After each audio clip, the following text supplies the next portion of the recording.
Hey guys, how's it going? Marcelo here, and welcome to the first discussion video of 2016, the first of many. And this is actually one I wanted to do in 2015, and I actually did film it, I think, but I never got around to editing it, and stuff happened, so I put it off, and now I'm doing it for reals. So with that being said, we already know what it is. Let's talk about marketing and about games, how that has to relate to games. And I realized that I'm just going to use these because they're the ones that are the prime examples of what I want to talk about. These are obviously from different generations, so to speak. So there's a lot to take into consideration with that in mind as to how I approach this. So with that being said, let's just begin with what makes a game a game. A game can be marketed and shown and remembered one of two ways, if not both, but primarily it's one of two ways. It's either what the game is about, because the whole premise of Trash Talk, the show we do on West Side Studios, is to go over these aspects: characters, story, aesthetics, other things like the box arts and stuff. But really it's just like characters, story, music, aesthetics. So all of that, they all need to work in culmination with each other. They all have to work together to make. That's what I think makes a game good, is those kinds of aspects coming together. So that is how you want to have a game remembered, for those aspects and how good they are. Another way to remember a game is by its brand. What is it? We all know Call of Duty because they're pretty controversial in some ways or another, and they're shooters. It's a shooter game. So there we go. When you talk shooters, you know Call of Duty, you know the brand. Story, who gives a fuck? Characters, none that you get attached to. Areas, all dark, gritty, and bland, devoid of color. So that's not what gets the sales, though. What gets the sales is the fact that it's Call of Duty, and you know the branding. So why did I hold up Skylanders and Crash for these specific examples? Because I feel that, well, it's very reflective. Crash, to me, is the content side of this. Skylanders is the branding. So with that being said, let's use them as the specific example for this video, but you can literally replace those with other games that you know or that you feel pertain to those two aspects. So you can fit Crash in with Spyro and the Pac-Man World games and stuff. You can fit Skylanders in with Call of Duty, Halo, and Battlefield, stuff like that. So really, and those are again my kinds of opinions. So however you see the quality and all that kind of stuff, it's all kind of based around preference. But at the same time, the things I'm going to be talking about kind of go beyond that in a way. And again, at least if you don't fully agree, hopefully at least you can just see it the way we see it, the way I see it, and others that agree with, that happen to agree with me. So with that being said, let's fully get into this. So with Crash, I feel that that's a content-based game. You remember it not for the branding of Crash Bandicoot, and that's never the way it was ever marketed, and that's not how it was ever shown off, but it's remembered by how good it is as a game, because the music is awesome, the characters, they're not in depth, totally, but they're wacky, they're cartoony, you can relate to that when you're a kid because you love cartoonish stuff most of the time. So there you go. Plot, not very in-depth again, but it's mostly gameplay driven, and the gameplay is fun. So Crash is remembered as a game that is there, it's complete, it's a full-on game, and it's a really good one. And when Naughty Dog first formed back then, Crash was their first title as Naughty Dog. They had made other games before. Jason Rubin and Andy Gavin made other games before becoming Naughty Dog, but this was their first outing, being really full-on out there at E3. I think it was either 95 or 96, not too sure which. It was one of those two. But they were out there, right there next to Mario 64. So like right then and there, you're going to think, okay, well, who would you go for? The new kids on the block whose game may or may not fail, or this other game that you know the character and you know the people that made it, the game may or may not fail, but you've got something right there. There's a connection. You know that character. And character is a whole other thing. Besides branding and the name, there's also the character. If you want to talk movies, I personally feel, very quickly, sorry to go off topic, but I feel that I never got attached to something like, for example, Guardians of the Galaxy, because I already knew it was going to happen, and it did. Every time you hear Guardians of the Galaxy, what do you think? Rocket Raccoon and I Am Groot. That is all. The characters make this film, and this film gets money because you know these characters. Doesn't matter about the story, doesn't matter about anything else. It's a space film, so it looks space-like, so the look is there, whatever. The characters. And that's not always how it should be, in my opinion. Again, this is all my opinion, but I never got attached to Guardians of the Galaxy because of that. I already knew that there was going to be toys and shit and everything else based off of them. They're in Disney Infinity, I think, so there you go. I kind of already knew that was going to happen, and it did. But with these games, Crash and Mario, you would think, okay, well, most people are going to go for Mario because Mario's the character that everyone knows. But Crash did very well because Naughty Dog never went, hey, look it's Crash Bandicoot. This is going to be a franchise character and it's going to be fully out there and everyone's going to love it. They never, preemptively said, like, oh yeah, this is going to be a trilogy. This is going to be more. We're going to make Crash Bandicoot and it's going to be Crash Bandicoot everywhere. That is not their approach. In fact, it was probably like the exact opposite. They didn't really know whether or not it was going to do any good or not. They had no clue. And as it turns out, of course, it did super well. So the way you want to approach these kinds of things, in my eyes, is you don't want to jump at the gun, essentially. You don't want to be like, this will be a franchise thing, and it's going to be awesome. Everyone's going to know it, and everyone's going to love it. You can't just call that out preemptively. With something like Skylanders now, before it became such a name for these toy-based games and all that, and this is super reflective. Trust me, I've got a whole other video planned for toy-based games. But anyway, when Skylanders first hit the scene, I feel that's kind of how Activision went with it. Well, people know Spyro the Dragon, so we're going to use the name of Spyro the Dragon to springboard Skylanders into popularity. That's just kind of how it ended up happening. Maybe that's not what they said, but that's what ended up happening. So with that, I don't care for that. But Skylanders became such a name now just in the same way Call of Duty did because they do the same game every year. And as much as you might say, well, they're different, maybe slightly, but when it comes to marketing, it's the exact same. They market the Skylanders games the exact same way pretty much every time. You must defeat the evil with the Skylanders and put the toys on the pedestal, and you will defeat evil and play as your toys. But they do that in every game. So we're not totally in marketing just yet, but this is back to what makes a game a game. Because when you look at Skylanders, if I didn't already just say it, because I'm not already remembering what I just said earlier in the video, but the game is not fun. It's actually kind of boring. The characters, there are too many to get attached to. They just introduce a plethora of characters that are all forgettable. The music just kind of drones on, and I don't really... Hans Zimmer composed only the main menu theme. Okay. That is a fact, actually. But yeah, I mean, I don't know. The Skylanders is not fun. But the way they market this to get the kids' attention is, first off, there's toys, but if they didn't go on that, they would just have the game. And I don't know how other people find the game, but I know people always collect the toys. I don't know. But before this becomes another Skylanders rant, because I've done a lot of those. Pretty sure I've done a lot of those. Maybe not. I've done so many of them, off camera and on, that I've seriously lost track of how many times I've complained about Skylanders. But these are the only things that they care about right now. What's the name of this character? I don't know. But buy these, this one isn't even mine.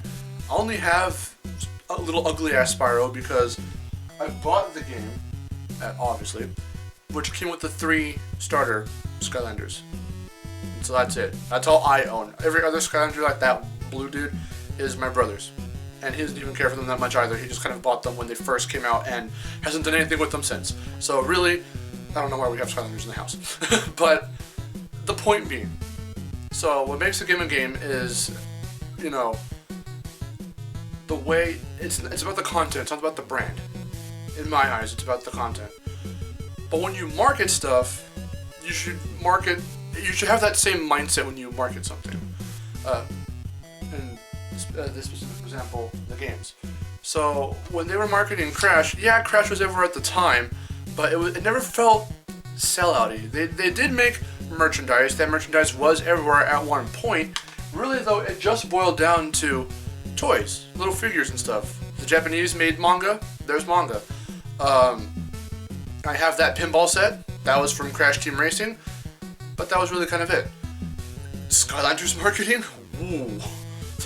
So, okay, so there's clothes, there's, you know, shirts and stuff, but that's kind of just typical. You got your posters, that's pretty typical. Then they go all out with lamps, bed sheets, gift bags, and all kinds of just other shit. Like, they're always on chips, of all things. You know, that's when you really know that they're just trying whatever, because they're on chips. Those like family fun size combo packs of chips, of like Lay's and Ruffles and all that shit. For some reason, Skylanders is there. So the way they market it just seems very, very desperate when it comes to something like Skylanders, like Call of Duty, being paired with Doritos and shit. There was one time I saw it at Target, and I'm pretty sure this happens more than just the time I saw it here, but when Advanced Warfare came out, there it was, then immediately below it, not even near the food aisle or anything, there's just the Doritos and the Mountain Dew, because they know that everyone who plays those games does that. That's their dealio right there. So I don't know. It's weird, and it's not exactly what you want to do with a video game. You don't want to... Why? Why would you do that if you weren't desperate? So the marketing completely matters. So when there's a game out there that does look good, but it's marketed in the most stupidest way, I'm still going to get pissed. I, for one, would still get pissed. Because if you want someone to fucking buy your game, wouldn't you want to do it in a more convincing, clever way to be like, this is why you should buy our product? Because at the end of it all, I'm just going to keep swiveling around to grab these and reflecting this. These are products. This is a product. As much as it's an awesome game and my favorite of all time, it's a product. This is also a product. How you market these makes all the difference. This was marketed in a clever way. This is not, because it's still being marketed to this day, not clever. This was done pretty cleverly, because they had just their one shot. They were like, this is our new game, we're the new kids on the block, so we're just going to be like, play our game, right? So it was done in a more clever way, and not in a much of a, you need to buy our game and it's Crash Bandicoot, so buy our game, you know? It wasn't really done to that extent. But Skylanders is. So, and the fact that everyone keeps thinking that Spyro's in it, well, yeah, for this game only, really. I mean, he's right there. He's not even centered on the box cover, but there he is in his little ugly ass glory. But is it really glory? I mean, anyway. But he's nowhere to be seen now. So they just used the name, which was a good name, because they carried Spyro the same way that Naughty Dog carried Crash. You know, Insomniac marketed Spyro where Spyro had the plushes and all that. But they're making toys based on toys now, people. Oh my god. You got the freaking dumb little figures of ugly-ass Spyro for the actual game itself. Then you've got plush ugly-ass Spyro Gremlin figures. And, I think there's also bendable, like, here, hold on. Like this. This is a Crash bendable figure. His nose is missing, by the way. This is a very old figure. But bendable figure, and he's also really dusty. Bendable figure, you might have seen this in my pinball video, but yeah, here's a bendable figure. They're making these of Skylanders, and there's no reason to, because they're already toys. Why are you making toys off toys? That makes no freaking sense. So, I have no clue. I want to keep this short. I don't want to go off for like 20, 30 minutes. It's probably already there. I don't really know. But the point is, before I if I kept straying off topic, I'm sorry. And I'm trying to get this out in a more clear, concise way because I don't want to get lost in my own thoughts. I usually tend to do that. But anyway, a game should be defined by what it is as a game, not by the name of it. Because if I just went right now, if I went Call of Duty, plot, go. I want to know about your game. Call of Duty. If I went up to Activision and said, so Call of Duty, it sounds like a good game, I want to know more about it, what would you tell me? They'd probably be like, look at the features and the fingernail dirt and the dogs. And I'm like, no, I don't give a shit. What is the game about? Well, you shoot soldiers and, you can play with friends online and there's connectivity and DLC for more guns. No. I don't care. Okay, how about this? Fuck Call of Duty. Skylanders, go. Well, you see, there's these toys here, and you buy the toys. No, I don't care about the toys. Your video game, what is it about? Well, you see, you put them on the pedestal. You're not listening to me. I don't give a fuck about these. What is your game about? It's a fucking video game. So, all these little toys and DLC and that shit doesn't matter. It's all side shit. The toys they're gimmicks. Okay? Doesn't matter. What is the game about? I care about the game. I want to sit down and play this game.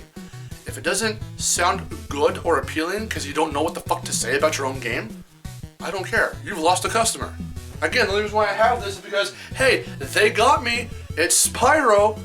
So I had to check it out. And as it turns out, they fucked the character over. I'm not one of those that say, my childhood was ruined. It wasn't ruined. I still have the old games to fall back on. Of course, I always do fall back on them because they're awesome games. This, though, screws the character over. Just in terms of, he's in this game and it sucks.